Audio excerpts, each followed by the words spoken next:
Hello everybody and welcome back to the channel. Today I want to talk about what is it like to get a flat tire on a motorcycle. So with cars we have TPMS sensors, and nowadays all cars, even a lot of base models, are getting TPMS sensors, so you don't even really have to think about when you're getting a flat tire. The car just tells you and sends an alarm. However, on motorcycles that technology is a lot slower to come over, and especially among the cheaper bikes, it's just not there. So like this is a 2015 R3.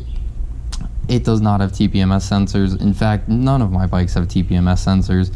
You probably have to be spending at least 15 grand and buying a much newer bike to get TPMS. So the question today is, what does it feel like to ride a motorcycle that has a flat tire? So flats are unsafe for two reasons. First off, so if you do have a flat, it's a good idea to not keep riding and to pull over, try to fix it if you can with a patch.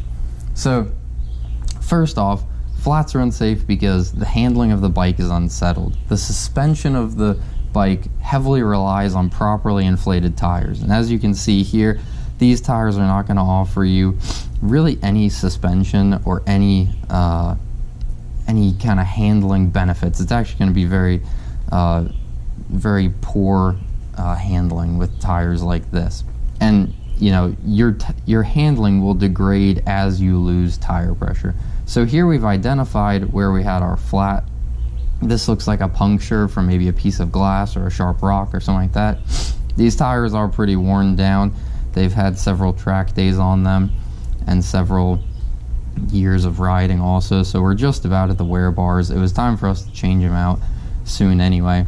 So we can identify where our puncture comes from, and here in this case we lost tire pressure very slowly, so it was very gradual. You might lose tire pressure a lot faster if you have a bigger like a gash across the tire or something like that, or if you have a nail and the nail flies out, it can change the rate at which you lose tire pressure. So your handling can be unsettled in different sorts of ways and different rates.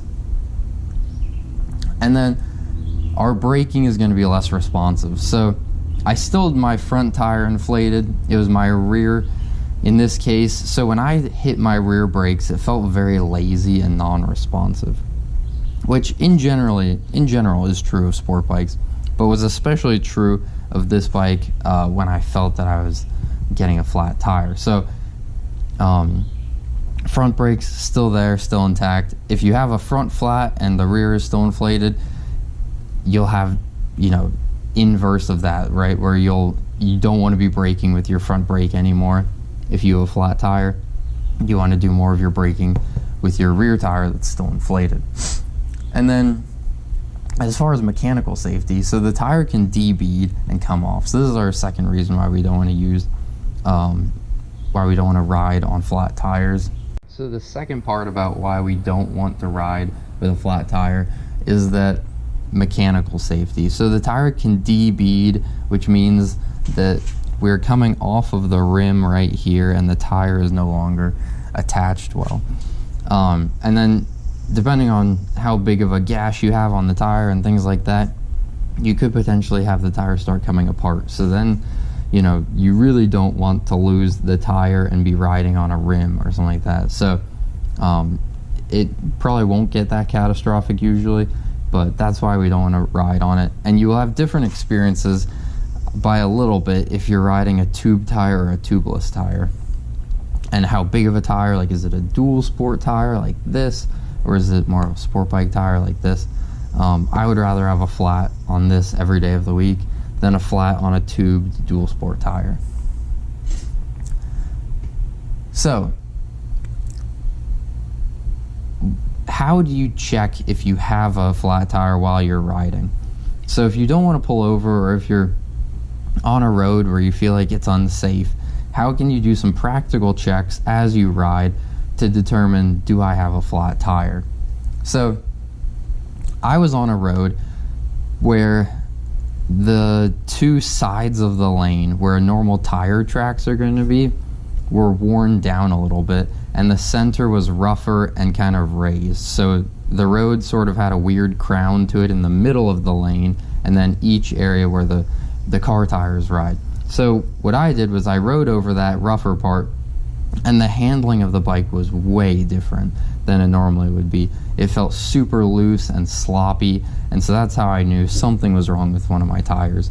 And then how did I figure out which tire it was? Well, like I talked about earlier, the brakes. So I applied the front brake, and it still felt pretty good. It didn't feel quite maybe 100% as it would, and that's probably because the rear tire was compromised. But when I hit the rear brake, and I tried to isolate these, right? So you're not hitting both at the same time, but when I hit the rear brake independently, it felt way more wishy-washy and uncertain than it normally would.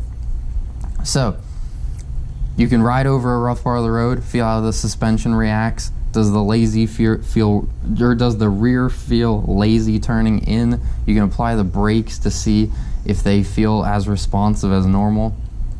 And then a couple other things you could check. Do you feel like you're sitting lower than you normally are?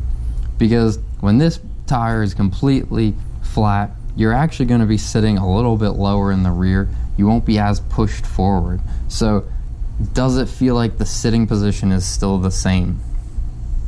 And then rolling resistance. So if you come up to a red light and you try to go start again, does it feel like your tire has more rolling resistance to it? And then does it squeak?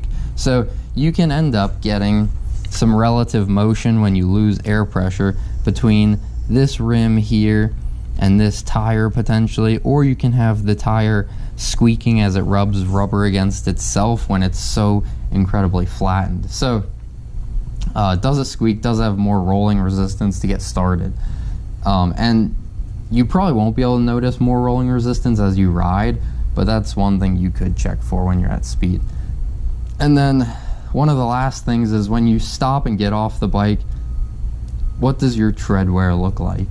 So if you have a wider contact patch here than you normally would, so this would normally be a little bit thinner, and you can see it looks like my whole entire tire was flattened like that and riding, right? So center of the stress appears to be here, or maybe this is just this way because that's where the normal big contact patch is. But then you can see I've got lots of tire contact on the road, really wide.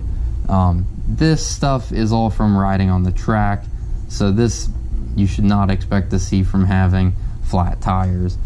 That's just from leaning over in the corners on a track. So we've determined how we can test this in the field without necessarily stopping if we think we're losing tire pressure slowly or think we might have a flat, but we're at a place where we don't feel safe pulling over quite yet.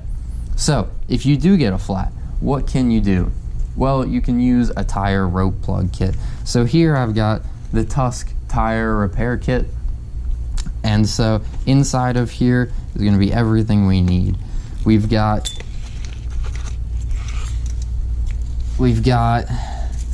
some compressed air to reinflate.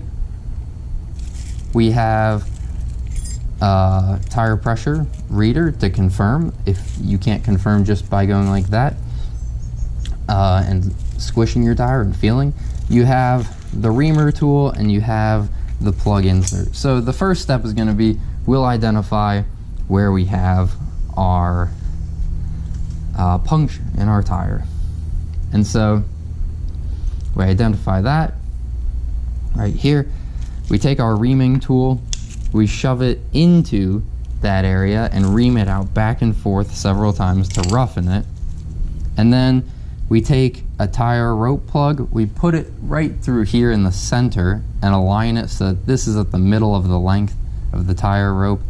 We cover it in rubber cement, and then we insert it until the ropes are still barely sticking out. So you don't want to shove the rope all the way in. You need the rope stuck in the tire still. And then you rip this out and leave the rope behind. You can trim the rope and then you can limp back to your destination if you have a way to replace the tire more easily. So we're gonna go ahead and replace this tire, but there are several practical things to look for if you think you might have a flat tire as you ride. Stay safe, and I hope this video was helpful. Thanks for watching. Catch y'all later.